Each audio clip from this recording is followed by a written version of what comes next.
الحمد لله نحمده ونستعينه ونستغفره ونعوذ بالله من شرور أنفسنا ومن سيئات أعمالنا ومن يهده الله فلا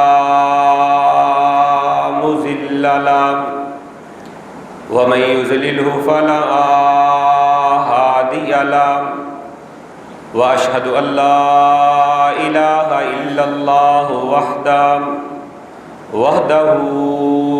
وحده لا شريك له وأشهد أن محمدا عبده ورسوله اللهم صل على محمد وعلى آل محمد كما صليت على إبراهيم وعلى آل إبراهيم إنك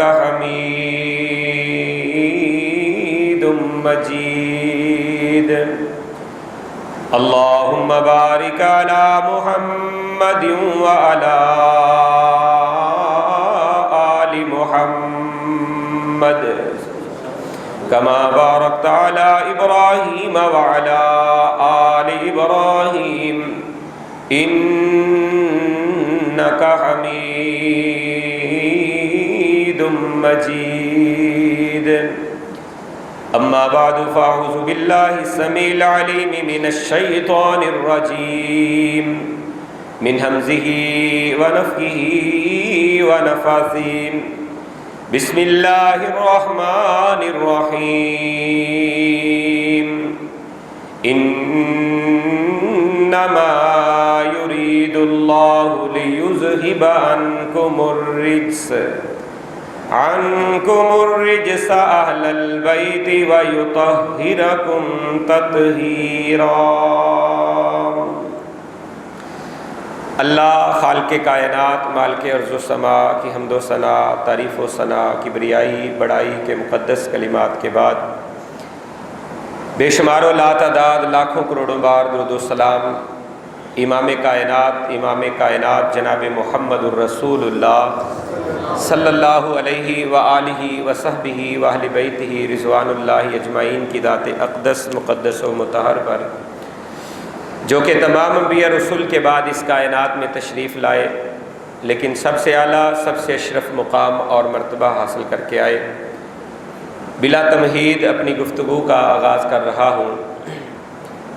آج کا ہمارا عنوان اہل بیت اطہار کی عظمت اور شان اور فضیلت کے حوالہ سے ہے۔ مالک کائنات نے، خالق ارض و سما نے اس کائنات کے اندر بہت سے لوگوں کو مختلف مراتب کے اوپر فائز کیا ہے۔ کسی کو کوئی مقام اور مرتبہ عطا کر دیا تو کسی کو کوئی مقام اور مرتبہ عطا کر دیا۔ یہ اللہ کی عطا ہے، اور اگر انسان کسی کے مقام و مرتبے کو، جسے اللہ نے مقام اور مرتبہ عطا کیا ہے، اس کے مقام و مرتبے کو نہیں سمجھتا تو حقیقت کے اندر وہ اللہ کی عطا کے اوپر، اللہ کے فیصلے کے اوپر معترض ہے، اللہ کے فیصلے پہ وہ اعتراض کر رہا ہے کہ اللہ نے اسے یہ مقام و مرتبہ کیوں عطا کیا۔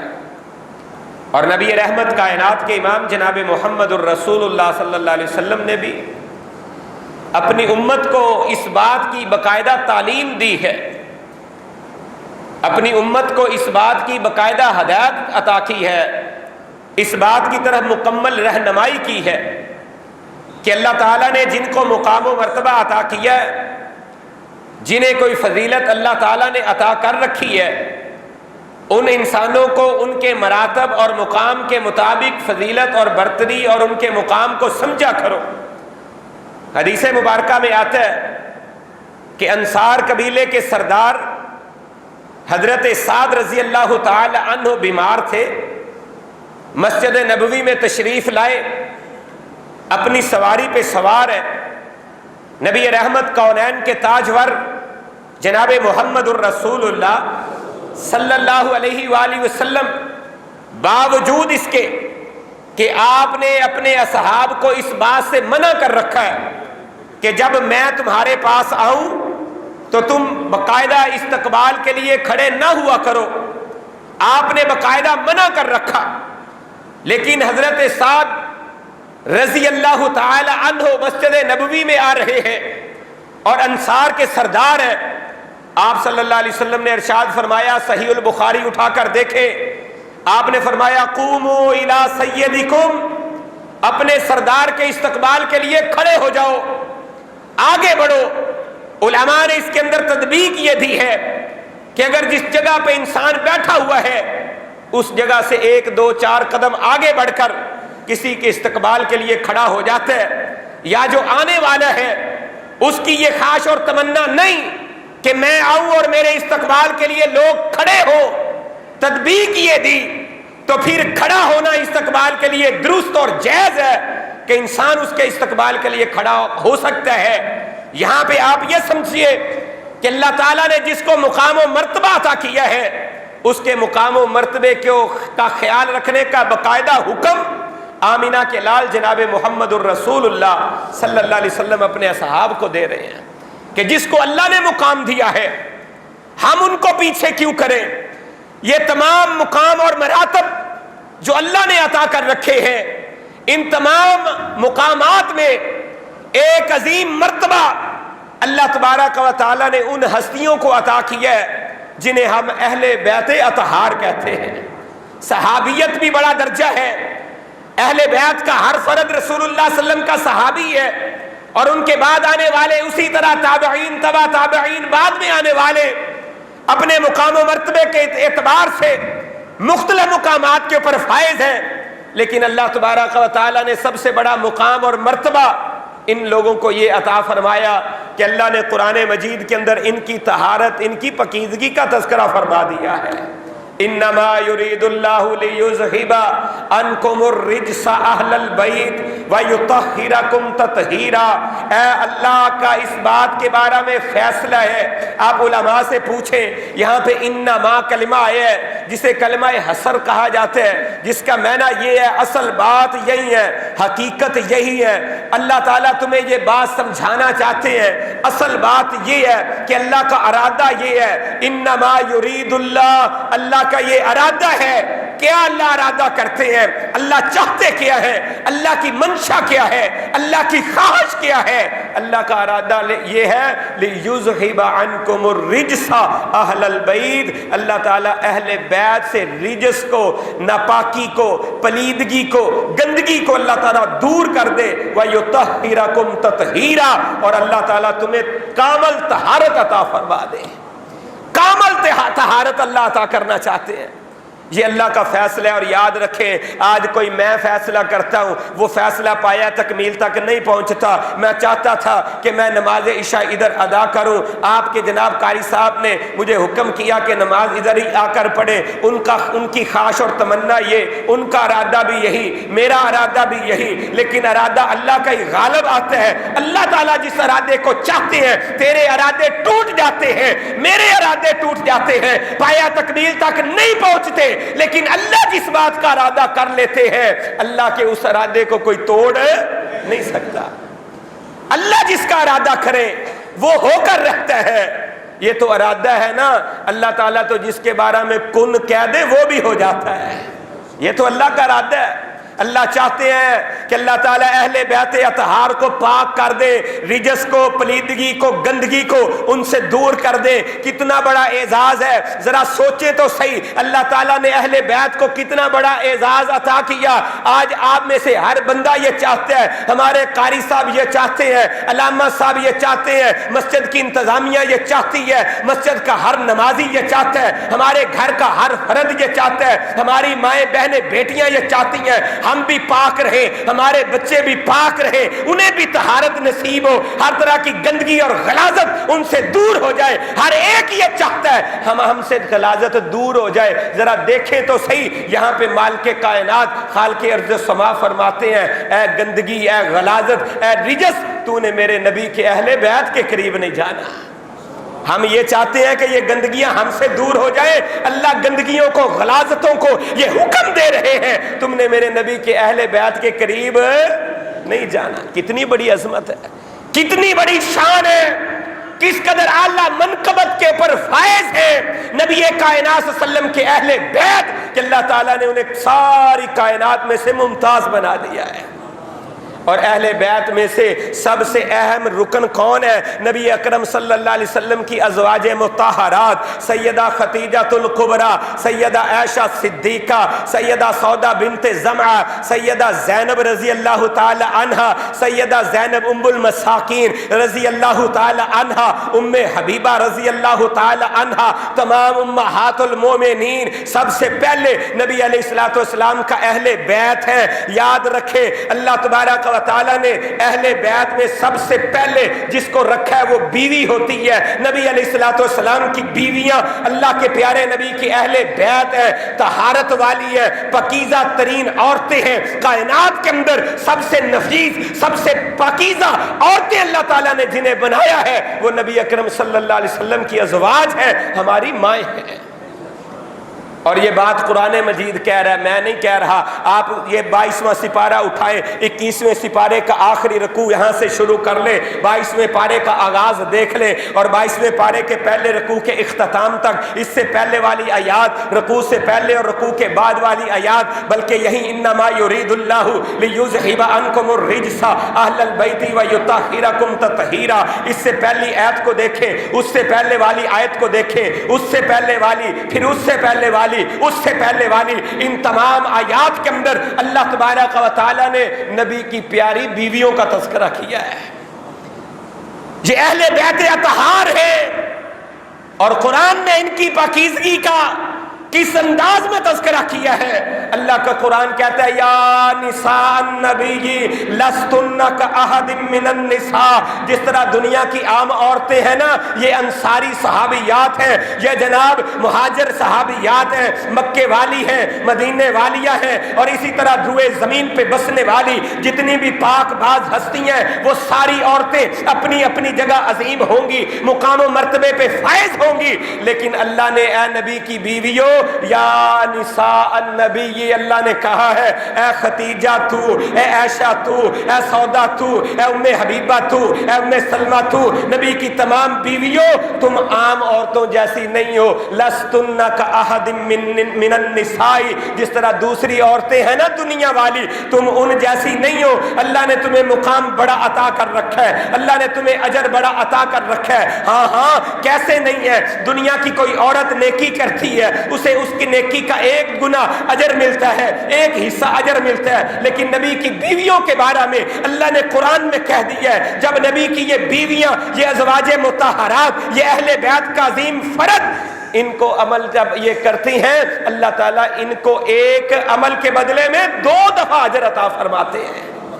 ایک نماز ادا کرے 2 نمازیں پڑھنے کا اجر عطا فرماتا ہے اللہ، ایک دفعہ صدقہ کرے 2 دفعہ صدقہ کرنے کا اللہ انہیں اجر عطا فرماتے ہیں۔ یہ نبی علیہ السلام کی بیویاں اگر ایک دفعہ حج کرے اللہ تعالیٰ 2 دفعہ حج کرنے کا اجر ثواب عطا فرماتی ہے۔ یہ ایک دفعہ عمرہ کرے اللہ تعالیٰ انہیں 2 دفعہ عمرہ کرنے کا اجر اور ثواب عطا فرماتے ہیں۔ دنیا والے مقابلہ کیسے کر سکتے ہیں؟ اللہ کا قرآن کہہ رہا ہے یا نساء النبی لستن کاحد من النساء، دنیا والے کیسے مقابلہ کر سکتے ہیں؟ سیدہ خدیجہ ایسے میرے پیارے آقا کے لیے راشن لا رہی ہے، میرے آقا کے لیے کھانا لا رہی ہے، برتن کے اندر کھانا ڈالا ہوا ہے، رسول اللہ کے لیے لا رہی ہے۔ آسمانوں سے جبریل امین آتے ہیں اور جبریل آ کر رسول اللہ کے پاس تشریف لا کر حاضر ہو کر کہتے ہیں اللہ کے پیارے نبی آپ کی بیوی خدیجہ آپ کے پاس آ رہی ہے، آپ کے پاس کھانا لا رہی ہے، اس نے کھانا تیار کیا ہے آپ کے پاس لا رہی ہے۔ جب آپ کے پاس کھانا لائے نا، اسے جنت کے اندر موتیوں کے بنے ہوئے محل کی خوشخبری سنا دے اور ساتھ یہ کہے کہ جبریل آیا ہے اور جبریل آپ کو سلام کہہ رہا ہے۔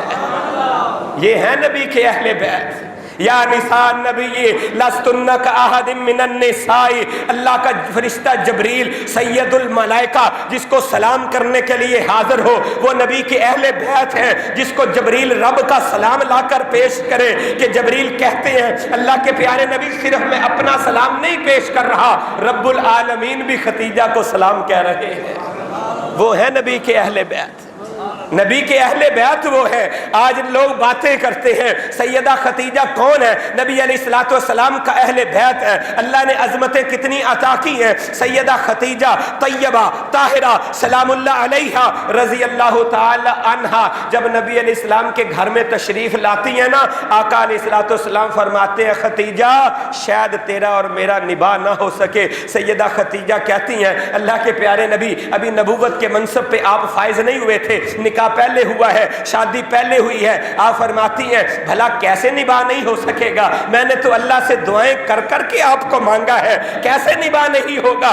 آپ فرماتے ہیں خدیجہ تو عرب کی امیر ترین عورت ہے اور میں مکے کا ایک غریب انسان ہوں، بھلا تیرا میرا نباہ کیسے ہو سکے گا؟ خدیجہ کون ہے؟ نبی کا اہل بیت کون ہے؟ تاریخ کی کتابیں اٹھائیں آپ حیران رہ جائیں گے۔ آج ہمارے گھروں کے اندر بھی کھانے پکتے ہیں، دسترخوان سجتے ہیں، ہماری مائیں بہنیں بیٹیاں بھی مہمانوں کی آمد پہ کھانے بناتی ہیں، 2 3 4 5 10 ڈشیں ہماری بنائی جاتی ہیں گھروں کے اندر۔ مہمان آ رہا ہے، مہمان کی مہمان نوازی کے لیے یہ سب کچھ کیا جاتا ہے۔ اس دور کے اندر جب لوگوں کو اتنی گنتیاں بھی نہیں آتی تھی، اس دور میں جب سیدہ خدیجہ کا دسترخوان لگتا تھا ایک وقت کے اندر 20 کھانے، بلا مبالغہ 20 کھانے سیدہ خدیجہ کے دسترخوان کے اوپر چنے جاتے تھے۔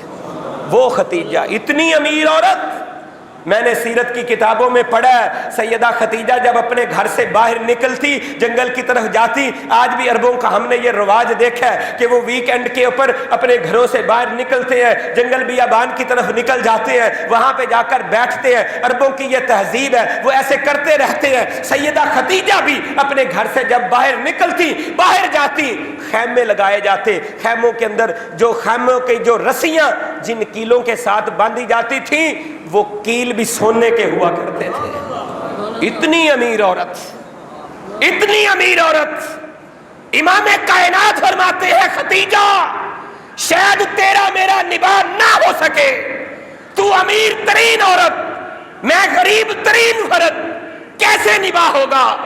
خدیجہ کہتی ہیں آقا جب میں نے اس گھر کے اندر قدم رکھا تھا، قدم رکھتے ہوئے ہی میں نے یہ فیصلہ کر دیا تھا آج کے بعد یہ دولتیں میری نہیں ہیں، محمد کریم کی ہیں صلی اللہ علیہ وسلم۔ میرے پیارے آقا نے چند سالوں کے اندر غریبوں کے اندر، بیوہ عورتوں کے اندر، مسکینوں کے اندر اپنی دولت رحمت عالم کونین کے تاجور نے قربان کر دی۔ میرے پیارے آقا علیہ الصلوۃ والسلام پھر ایسا وقت بھی آیا شیب ابی طالب کی گھاٹیوں کے اندر میرے آقا کو محصور کر دیا گیا، اور ان ایام کے اندر وہی سیدہ خدیجہ ہے جو چمڑے کو پانی میں بھگو بھگو کے چوس رہی ہے، ہڈیوں کا ڈھانچہ بنی ہوئی سیدہ خدیجہ ہے۔ یہ ہے نبی کے اہل بیت۔ سیدہ عائشہ کا تذکرہ کروں جن کی شان میں رب کے قرآن کی 18 آیات آ جائیں، نبی کی ازواج کا تذکرہ کروں، کس بیوی کا تذکرہ کروں کہ ہر ایک بیوی کی اپنی شان، اپنا ایک مقام رب کائنات نے بنا دیا ہے۔ یہ ازواج مطہرات نبی کے اہل بیت ہیں۔ نبی کے اہل بیت کے اندر ہماری پیاری ماں سیدہ ام سلمہ رضی اللہ تعالی عنہا بیان فرماتی ہیں انما یرید اللہ لیذھب عنکم الرجس اہل البیت ویطہرکم تطہیرا۔ یہ آیت اترتی ہے، میرے پیارے آقا جناب محمد الرسول اللہ صلی اللہ علیہ وسلم نے ایک چادر لی ہے، آپ نے اپنے اوپر ایسے چادر ڈال لی ہے اور آپ نے حضرت حسن کو بلایا، اس چادر کے نیچے کر لیا، پھر حضرت حسین کو بلایا، اس چادر کے نیچے کر لیا، حضرت علی کو بلایا، اس چادر کے نیچے کر لیا۔ اپنے پیچھے آقا علیہ السلام نے اپنی لخت جگر گوشہ بطول سیدہ فاطمہ رضی اللہ تعالی عنہ کو آپ نے ان کا اپنی چادر کے نیچے کیا ہے۔ ان کو نیچے کرنے کے بعد کائنات کے امام اللہ سے دعا کرتے ہیں اللہم ہؤلاء اہل بیتی، اللہ یہ بھی میرے اہل بیت ہیں، انہیں بھی اہل بیت میں شامل فرما۔ علی بھی اہل بیت ہے۔ کون علی ہے؟ جو فاتح خیبر ہے۔ کون کون علی ہے جو حیدر کرار ہے؟ کون علی ہے جس سے اللہ محبت کرتے ہیں؟ کون علی ہے جس سے علی وہ ہے جو اللہ سے محبت کرتے ہیں؟ کون علی ہے جو نبی کا ویر ہے؟ کون علی ہے جو نبی کا دماد ہے؟ کون علی ہے جو خلیفۃ المسلمین ہے؟ کون علی ہے جس سے مومن پیار کرتے ہیں؟ کون علی ہے جس سے منافق بغض اور عناد رکھتے ہیں؟ وہ علی ہے۔ اہل بیت کا فرد ہے۔ اہل بیت کے اندر نبی اکرم صلی اللہ علیہ وسلم کی لخت جگر سیدہ فاطمہ الزہرا بھی ہے، جن کو رسول اللہ نے فرمایا الفاطمہ بضعۃ منی، فاطمہ تو میرے جگر کا ٹکڑا ہے۔ ہر باپ کہتا ہے میری بیٹی میرے جگر کا ٹکڑا ہے۔ آپ میں سے والدین موجود ہیں، یہ بوڑھے میں دیکھ رہا ہوں، آپ کے بھی اولاد ہے، اولاد سے ہر انسان پیار کرتا ہے۔ مجھے بھی اللہ نے بیٹیاں عطا کی ہیں، میں بھی اپنی بیٹیوں سے پیار کرتا ہوں، بیٹیوں سے محبت کرتا ہوں۔ بیٹیوں کے دکھ انسان کو بوڑھا کر کے رکھ دیتے ہیں، بیٹیوں کے غم انسان کو بڑھاپے کی طرف لے جاتے ہیں۔ میرے پیارے نبی کو مشرکین نے، کفار نے ان بیٹیوں کی وجہ سے بھی تانے دیے ہیں۔ سیدہ رقیہ کو طلاق دی ہے، سیدہ ام کلثوم کو طلاق دی گئی ہے، سیدہ زینب کو ستایا گیا ہے۔ آپ نے فرمایا یہ میری بیٹی ایسی ہے اصیبت فیہ، جس زینب کا قصور کوئی نہیں ہے، صرف اسے اس لیے ستایا گیا، صرف اس لیے اس کے پیٹ میں نیزے مارے گئے کہ یہ محمد مصطفیٰ کی بیٹی ہے صلی اللہ علیہ وآلہ وسلم۔ یہ نبی علیہ السلام کے اہل بیت ہے۔ بیٹیوں کا درد تو ہر انسان رکھتا ہے، ہر ایک کو پیار بیٹیوں سے ہوتا ہے، بیٹیوں سے محبتیں تو ہر ایک کرتا ہے، لیکن نبی جیسا باپ ہو، نبی کائنات جناب محمد الرسول اللہ صلی اللہ علیہ وسلم جیسا باپ ہو، رحمت للعالمین ہو، جو اپنے دشمنوں کے لیے بھی دعائیں کرے، جو اپنے دشمنوں کے لیے بھی تڑپ اٹھے، جو اپنے دشمنوں کو بھی معاف کر دے، ایسا پیار کرنے والے محمد مصطفیٰ ہو۔ جو غیروں سے بھی پیار کریں وہ اپنوں سے کتنا پیار کرتے ہوں گے۔ یہی بیٹی سیدہ فاطمہ ہے، آپ نے فرمایا الفاطمہ تو بضعۃ منی، فاطمہ میرے جگر کا ٹکڑا ہے۔ لوگوں معمولی نہ جاننا، فاطمہ میرے جگر کا ٹکڑا ہے، وہ اہل بیت کا فرد ہے۔ آپ نے حضرت حسن کو کہا حسن میرے اہل بیت ہیں۔ کون ہے حسن؟ آپ نے ممبر کے بیٹھے ہیں، آپ خطبہ ارشاد فرما رہے ہیں، حضرت حسن آ رہے ہیں، آپ صلی اللہ علیہ وسلم نے اپنا ممبر سے خطبہ دیتے ہوئے ممبر خطبے کو منقطع کر دیا۔ آپ کو پتہ ہے ممبر کے اوپر خطبہ دینا کتنی اہمیت کا حامل ہے اور خطبہ سننا کتنی اہمیت کا حامل ہے۔ کائنات کے امام جناب محمد الرسول اللہ صلی اللہ علیہ وسلم نے ارشاد فرمایا جب خطیب خطبہ دے رہا ہو، مسجد میں خطبہ جمعہ ہو رہا ہے، کوئی بندہ کسی کو اتنا کہتا ہے کہ چپ کر جا بولنا، قد لگوتا، اس نے بھی بڑی فضول بات کی ہے، تنکوں سے کھیلنا اس کی بھی اجازت نہیں ہے، پوری توجہ اور انہماک کے ساتھ توجہ کے ساتھ بیٹھنا چاہیے، ایسا خطبہ اس طرح سننا چاہیے۔ لیکن یہاں پہ دیکھیں امام کائنات ہیں، رحمت للعالمین ہیں، خطیب اعظم ہیں، جناب محمد مصطفیٰ ہیں، ممبر رسول ہے، مسجد نبوی کا ممبر ہے، آپ خطبہ ارشاد فرما رہے ہیں، مسجد کے صحن کے اندر آپ کی نظر پڑتی ہے، حضرت حسن آ رہے ہیں، کبھی ادھر گرتے ہیں کبھی ادھر گرتے ہیں، میرے آقا نے خطبہ منقطع کر دیا، اپنے پیارے بیٹے کو اٹھایا، آپ نے سینے سے لگایا، اپنے ممبر کے اوپر بٹھایا۔ صحیح البخاری اٹھا کر دیکھے، میرے پیارے آقا نے فرمایا لوگو تم سوچ رہے ہوگے، میں اس کو اپنے تصورات کی دنیا میں جا کر یہ بیان کرنا چاہتا ہوں کہ تم سوچ رہے ہوگے نبی نے خطبے کو کیوں منقطع کر دیا، تمہیں پتہ نہیں ہے کہ آنے والا کون ہے؟ ان ابنی ھذا سید، کائنات کے امام نے فرمایا لوگو سن لو یہ میرا بیٹا معمولی نہیں ہے، سردار ہے، سردار ہے۔ ان ابنی ھذا سید یصلح اللہ علی یدہ فئتین عظیمتین، اللہ تعالیٰ میرے بیٹے اس بیٹے کی وجہ سے مسلمانوں کی دو بڑی جماعتوں کے درمیان صلح کروا دے گا، یہ میرا بیٹا سردار ہے۔ اور پھر وقت آیا، تاریخ نے دیکھا ایک حضرت علی کی جماعت ہے، ایک حضرت امیر معاویہ رضی اللہ تعالی عنہ کی جماعت ہے۔ یاد رکھو آج لوگ اختلاف کرتے ہیں، کوئی کہتے ہیں علی کی جماعت ٹھیک تھی، کوئی کہتا ہے معاویہ کی جماعت ٹھیک تھی، کوئی کہتا ہے وہ غلط تھا، وہ غلط تھا۔ نہ تجھے مجھے جرت نہیں ہو سکتی کہ ہم نبی کے صحابہ کے بارے میں کہیں کہ فلاں غلط تھا، نہیں، تجھے بھی یہ کہنا چاہیے، مجھے بھی یہ کہنا چاہیے علی بھی حق پہ تھا، معاویہ بھی بھی حق پہ تھا، اللہ نے علی کو بھی عظمتوں سے سرفراز کیا، معاویہ کو بھی اللہ نے عظمتوں سے سرفراز کیا۔ کبھی کبھی ایسا ہو جاتا ہے دو لڑنے والے ہوتے ہیں اور دونوں حق کے اوپر ہوتے ہیں، آپ کہیں گے یہ کیسے ہو سکتا ہے؟ دو بندے لڑ رہے ہو، ایک تو نہ حق ہوگا، ایک حق پہ ہوگا، ایک نہ حق پہ ہوگا۔ رسول رحمت کائنات کے امام جناب محمد الرسول اللہ کی زبان اطہر و مطہر سے نکلنے والے الفاظ ہیں فئتین عظیمتین من المسلمین، یہ جماعت مسلمانوں کی دونوں جماعتیں ہوں گی، علی بھی مسلمان، معاویہ بھی مسلمان، دونوں عظیم جماعتیں ہوں گی۔ نبی کی بات کے اوپر اگر یقین نہیں آتا تو اسلام کیسا ہے، ایمان کیسا ہے؟ میں تجھے قرآن سے ایک اور واقعہ سنا دیتا ہوں۔ اللہ کے دو نبی ہیں، دو نبی، ایک نبی موسیٰ ہے، ایک نبی ہارون ہے۔ حضرت موسیٰ علیہ السلام طور پہاڑ سے واپس آتے ہیں، جب تورات لے کر آئے آگے دیکھا کہ قوم ساری بچڑے کی پوجا کر رہی ہے۔ حضرت موسیٰ علیہ السلام غصہ آ گیا، اپنے بھائی ہارون علیہ السلام کی داڑھی کو پکڑا، ان کے بالوں کو پکڑا، کھینچنے لگے اور کہنے لگے ہارون تو نے یہ کیا کر دیا؟ قوم کو شرک کے اوپر لگا دیا، حالانکہ ہارون نبی نے شرک پہ نہیں لگایا تھا۔ یہاں سے پکڑا، یہاں سے پکڑا، کھینچا، اور حضور علیہ السلام کہتے ہیں اے میرے ماں جائے میری بات تو سن لے، میں نے ان کو شرک کے اوپر نہیں لگایا، میں نے بچڑے کی پوجا پہ نہیں لگایا، میں تو ان کو سمجھاتا رہا ہوں اور ان کے اندر اختراق سے بچنے کے لیے میں نے خاموشی کو اختیار کیا تھا اور سمجھا رہے ہیں۔ یہاں پہ دیکھیں دو آپس میں لڑنے والے ہیں، ایک نبی ہارون ہے، ایک نبی موسیٰ ہے، لیکن دونوں حق کے اوپر ہے۔ اسی طرح علی بھی حق کے اوپر، معاویہ بھی حق کے اوپر۔ ہم اپنا ایمان ضائع نہیں کرنا چاہتے، ہم کہتے ہیں علی بھی حق پر، معاویہ بھی حق پر۔ نبی کائنات نے اپنے منبر پہ کھڑے ہوئے کر کوثر و تسنیم سے دھلی ہوئی پاک پکیزہ زبان سے یہ ارشاد فرما دیا دو جماعتیں ہوں گی، دونوں جماعتیں مسلمانوں کی ہوگی، اور یہ میرا بیٹا حسن جو ہے ان کے درمیان صلح کروا دے گا۔ سن 40 ہجری میں حضرت حسن نے حضرت امیر معاویہ کو شام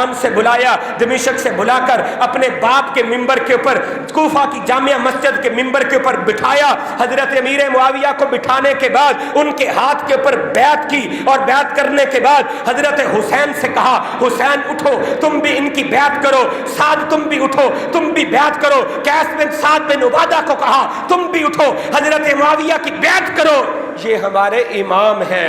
انہو امامی، جس کو حضرت حسن اپنا امام کہے، جسے حضرت حسین اپنا امام کہے، آج اہل حدیث اسے اپنا امام کیوں نہ کہے؟ آج ہم معاویہ کو اپنا امام سمجھتے ہیں کیونکہ نبی کے جگر گوشے نے، نبی کے دل کے ٹکڑے نے، نبی کے پیارے نے، نبی کے سردار بیٹے نے یہ صلح کی ہے، معاویہ کے ہاتھ کے اوپر ہاتھ رکھ کر بیعت کی ہے۔ یہ نبی کے اہل بیعت ہیں۔ حضرت حسن رضی اللہ تعالی نبی کے اہل بیعت ہیں، حضرت حسین رضی اللہ تعالی عنہ نبی کے اہل بیعت ہیں۔ نبی علیہ السلام نے رہانتایا فی الدنیا والآخرہ، یہ حسن بھی یہ حسین بھی دنیا میں بھی میرے پھول ہیں، جنت میں بھی میرے پھول ہوں گے۔ آپ نے فرمایا سیدہ شباب اہل الجنہ، یہ لوگوں سن لو حسن بھی حسین بھی یہ معمولی نہیں ہے، یہ میرے جنت کے نوجوانوں کے سردار ہوں گے۔ سیدہ شباب اہل الجنہ معمولی نہیں ہے، نبی کے اہل بیت، اللہ نے بڑی عزتوں سے انہیں سرفراز کیا ہے، اللہ نے بڑا مقام انہیں عطا کیا ہے۔ نبی کے اہل بیت سے ہم پیار کرتے ہیں، نبی کسی کے اہل بیت سے ہر مسلمان پیار کرتا ہے۔ اللہ کی قسم اٹھا کر کہتا ہوں لوگ جھوٹ بولتے ہیں، غلط بیانی کرتے ہیں کہ فلاں نبی کے اہل بیت سے پیار نہیں کرتا۔ میں نے تو ابو بکر صدیق کو دیکھا ہے، حضرت ابو بکر صدیق رضی اللہ تعالی عنہ صحیح البخاری کے اندر سلسلہ حدیث صحیحہ کے اندر علامہ البانی اس حدیث کو لائے ہیں کہ نبی اکرم صلی اللہ علیہ وسلم کے پیارے صحابی حضرت ابو بکر صدیق مسجد نبوی سے نکل رہے ہیں، آگے حضرت حسن کھیل رہے ہیں۔ نبی کائنات صلی اللہ علیہ وسلم کا یہ جلیل القدر ساتھی، نبی علیہ السلام کا صحابی، یار کا بھی غار کا بھی ساتھی ہے، حضر کا بھی ساتھی ہے، سفر کا بھی ساتھی ہے۔ یہ ابو بکر صدیق نے حضرت حسن کو کھیلتے ہوئے دیکھا تو کیا الفاظ بولے؟ بی ابی میرے والدین قربان جائیں، اشبہ بن نبی، یہ جو حسن ہے اللہ کی قسم اس کی شباہت رسول اللہ سے ملتی ہے، یہ حسن تو رسول اللہ سے ملتا ہے۔ یہ حضرت حسن نبی اکرم صلی اللہ علیہ وسلم کے چہرے جیسا چہرے رکھنے والا ہے، جس کے لیے صدیق یہ کہے بی ابی میرے والدین حسن کے اوپر قربان ہو جائے، وہ حضرت حسن رضی اللہ تعالی عنہ جس سے ابو بکر پیار کریں. میں نے حضرت عمر فاروق کو دیکھا ہے، حضرت عمر فاروق رضی اللہ تعالی عنہ کتنا پیار کرتے ہیں حضرت حسن سے، کتنا پیار کرتے ہیں حضرت حسین سے، جنت کے ان سرداروں سے. حدیث مبارکہ میں آتا ہے کہ حضرت عمر فاروق نے اپنے دور خلافت کے اندر دمشق سے حلے منگوائے، جبے منگوائے، کپڑے منگوائے جو صحابہ کی اولاد ہے نا ان کو پہنائے جائیں. یہ بھی ایک پیار کی علامت ہے. آج ہم سمجھتے ہیں فلاں بندہ میرا دوست ہے، میں اس کے بچوں کو تحفہ دینا چاہتا ہوں، فلاں میرا عزیز رشتہ دار ہے، میں اس کو کوئی گفٹ پیش کرنا چاہتا ہوں. آج ہم جس سے پیار کرتے ہیں انہیں تحفے تحائف دیتے ہیں، ان سے اپنی پیار کا اظہار کرتے ہیں. حضرت عمر فاروق اپنے پیار کا اظہار کیا فرما رہے ہیں؟ جو نبی کے صحابہ ہیں ان کے بیٹوں کو میں جبے پہنانا چاہتا ہوں، انہیں لباس لے کر دینا چاہتا ہوں. تمام لوگوں کو لباس پہنا دیا گیا. آپ حیران ہوں گے حضرت حسن کو بھی لباس نہیں دیا گیا، حضرت حسین کو بھی لباس نہیں دیا گیا. لوگ حیران ہیں. حضرت عمر کو پیار بڑھا ہے حضرت حسن سے، حسین سے پیار بڑھا ہے، لیکن دیگر لوگوں کے بچوں کو انہوں نے لباس پہنا دیا، حسن و حسین کو لباس نہیں دیا. حیران ہو رہے ہیں. جب ایک دو دن گزر گئے دیکھا پھر حضرت عمر فاروق نے صحابہ کو اکٹھا کیا، حضرت حسن و حسین کو بھی بلایا گیا. جس طرح کے وہ لباس پہلے تھے نا ان سے کئی گنا بہترین اور پیارے لباس وہ لائے گئے اور حضرت حسن اور حسین کو پہنائے گئے. اور لباس پہنانے کے بعد، یہ جبے پہنانے کے بعد حضرت عمر فاروق فرماتے ہیں الآن طابت نفسی، اب میرے دل کو سکون پہنچا ہے. جس طرح ہم کہتے ہیں نا مجھے اب ٹھنڈ پڑی ہے، اس طرح حضرت عمر فاروق حضرت حسن کو لباس پہنا کر، حضرت حسین کو لباس پہنا کر، پہلے جو لباس پہنائے تھے یوں کہہ لیں وہ حضرت حسن کی شیان شان نہیں تھے، وہ حضرت حسین کی شیان شان نہیں تھے، وہ دیگر صحابہ کے بچوں کو پہنا دیے. جب بہترین لباس اور جبے حضرت عمر فاروق نے منگوائے اور منگوا کر حسن و حسین کو پہنا دیے، پھر کہا الآن طابت نفسی، اب مجھے ٹھنڈ پڑی ہے، اب مجھے سکون آیا ہے. نبی کے صحابہ تو پیار کریں، حضرت عثمان کے تو کیا کہنے، انہوں نے اپنے دولتوں کے دروازے حسن و حسین کے لیے کھول دیے، پیار اور محبت کی انتہائی کر دی. حضرت حسن سے پیار کرنے والے ایمان والے ہیں، حضرت حسین سے پیار کرنے والے، نبی اکرم صلی اللہ علیہ وسلم سے پیار کرنے والے نبی کے صحابہ ایمان والے ہیں. آئیے حکم بھی سن لیجئے، نبی کے صحابہ سے پیار، نبی اکرم صلی اللہ علیہ وسلم کے اہل بیت سے پیار ایمان کی علامت اور نشانی ہے. اہل بیت کون سے ہیں پہلے سن لے. نبی کے اہل بیت، نبی کی بیویاں، حضرت علی نبی علیہ السلام کے اہل بیت، حضرت فاطمہ آپ کے اہل بیت، حضرت حسن آپ کے اہل بیت، حضرت حسین آپ کے اہل بیت، نبی علیہ السلام کی بیٹیاں آپ کی اہل بیت. نبی علیہ السلام نے بنو ہاشم کو اہل بیت قرار دیا ہے، بنو عبد مطلب کو، عبد المطلب کی تمام بیٹوں کو آپ صلی اللہ علیہ وسلم نے اہل بیت قرار دیا ہے. نبی علیہ السلام کے اہل بیت میں آل جعفر آپ کے اہل بیت ہے، آل عقیل آپ صلی اللہ علیہ وسلم کے اہل بیت ہے. نبی علیہ السلام کے اہل بیت کے اندر حضرت عباس ان کی آل اولاد شامل ہے. یہ تمام آلے اور نبی اکرم صلی اللہ علیہ وسلم کی ازواج مطہرات یہ سارے کے سارے اہل بیت ہیں. اور ان کی نشانی رسول اللہ نے کیا بیان فرمائی، بات کو طوالت نہیں دینا چاہتا، اختتام کی طرف آخری باتیں ہیں. نبی علیہ السلام نے ان کی نشانی یہ بیان کی ہے، جو نبی کے اہل بیت ہیں اللہ نے ان کے اوپر صدقہ حرام قرار دے دیا ہے. نبی کے اہل بیت کے لیے صدقہ جائز نہیں ہے. آپ حیران ہوں گے آج اپنے آپ کو لوگ سید بھی کہتے ہیں اور صدقے بھی کھائے جاتے ہیں. لوگوں کے گھروں سے مرغے نکال کے بھی کھا جاتے ہیں. ہیں کون سید ہے؟ اللہ اکبر کبیرہ. جو سید ہے اللہ کی قسم حقیقت میں سید کی سین کو بھی سلام ہے. لیکن جو ایسے سید ہیں جو حلال و حرام کی جنہیں تمیز نہیں ہے، جنہیں رسول اللہ کے اہل بیت کی عزت کا پاس نہیں ہے، جنہیں نبی علیہ السلام کے صحابہ سے پیار نہیں ہے، ہم انہیں اہل بیت بھی نہیں مانتے اور نہ ہی انہیں سید مانتے ہیں. جو سید ہیں ان کے پاؤں سے جو گرد نکلتی ہے وہ ہماری آنکھوں کا سرما ہے. ان کے تلووں کے نیچے لگی ہوئی مٹی ہمارے سر کا تاج ہے. ہم ان سے پیار کرتے ہیں.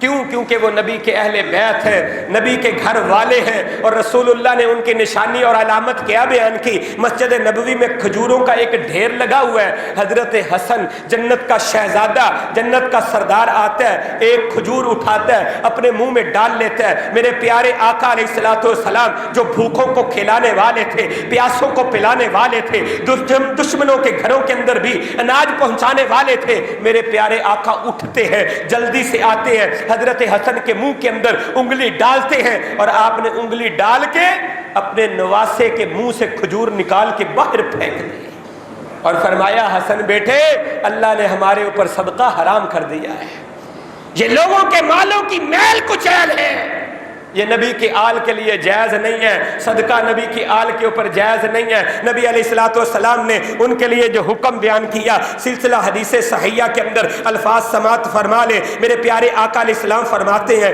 حضرت ابو سعید خدری رضی اللہ تعالی عنہ اس حدیث کو بیان فرماتے ہیں، سلسلہ حدیث صحیحہ کے اندر 2488 نمبر حدیث ہے، فرمایا نبی علیہ السلام نے والذی نفسی بیدہ، اگر میرے پیارے آقا ایسے بھی کوئی بیان بات کر دے، ہمارا اس پہ بھی یقین ہے، اس پر بھی ایمان ہے کہ وہ بات غلط ہو سکتی۔ میرے پیارے آقا قسم کھا کے کہہ رہے ہیں، اور قسم بھی کن الفاظ میں کھائی؟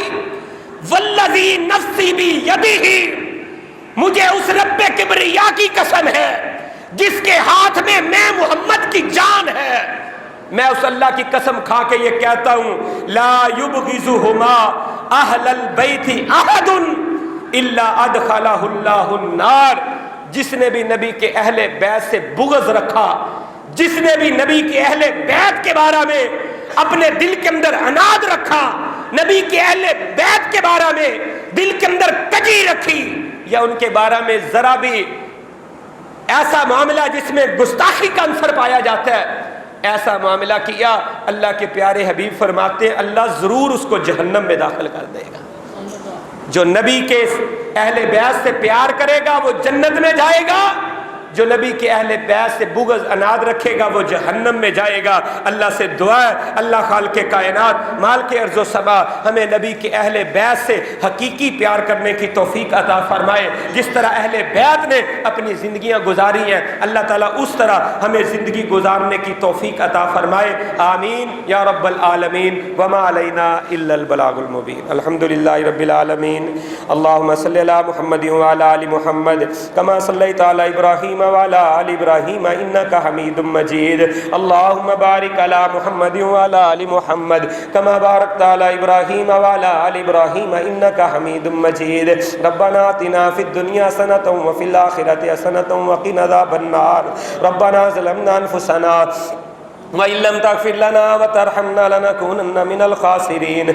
اذهب الباس رب الناس واشف انت شافی لا شفاء الا شفاؤك شفاء لا يغادر سقما، یا حلیم یا کریم اشف مرضانا ومرضى المسلمین شفاء کاملا عاجلا یا ارحم الراحمین۔ اللہ کتنے تیرے بیمار بندے آئے ہیں، اپنی رحمت سے صحت عطا فرما، اللہ اپنے بیمار بندوں کو صحت کاملہ عاجلہ عطا فرما۔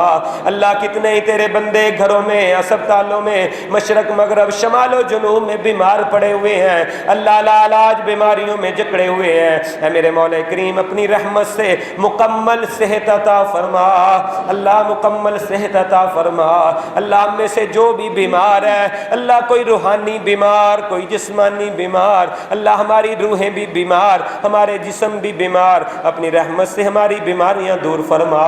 اللہ دنیا بھر کے اندر جہاں بھی مسلمان مجبور ہیں مقہور ہیں مظلوم ہے، اللہ اپنی رحمت سے ان کی نصرت اور مدد فرما۔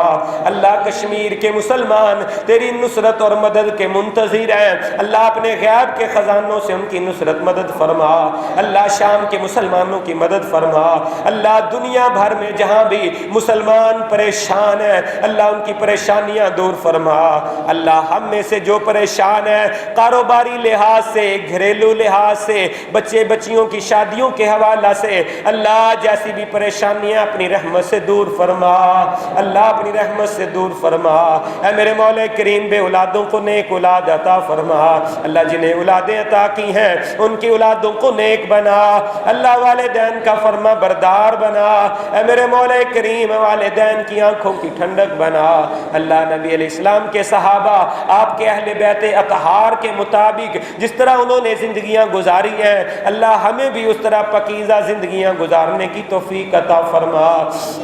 اللہ اس مسجد کے جو نوجوان اور بوڑھے بھائی جوان، اللہ جو بھی اس پروگرام کا انعقاد کرتے ہیں، اللہ روپیہ پیسہ خرچ کرتے ہیں، کھانے کا انتظام کرتے ہیں، محنت کرتے ہیں، اے میرے مولا کریم سب کی محنتیں کوششیں کاوشیں قبول و منظور فرما۔ اللہ جو تیرے بندے سنانے آتے ہیں سننے آتے ہیں، اے میرے مولا کریم سب کی حاضری کو اپنے دربار میں شرف قبولیت عطا فرما۔ اللہ اس مسجد کے انتظامیہ کو، قاری صاحب کو، خطیب صاحب کو، اللہ مقتدیوں کو میرے مولا کریم سب کو پاکیزہ زندگیاں عطا فرما۔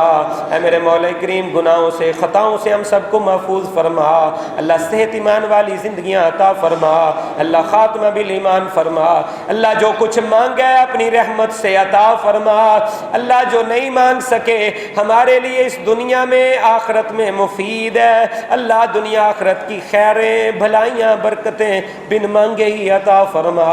اللہ ہمیں تو مانگنا نہیں آتا، مانگنے کا طریقہ ہی نہیں آتا، اللہ تیرے بے ڈھنگے سے بندے ہیں، یہ ٹوٹے پھوٹے الفاظ قبول و منظور فرما۔ ربنا تقبل منا انک انت السمیع العلیم، سبحان ربک رب العزت عما یصفون وسلام علی المرسلین والحمد للہ رب العالمین۔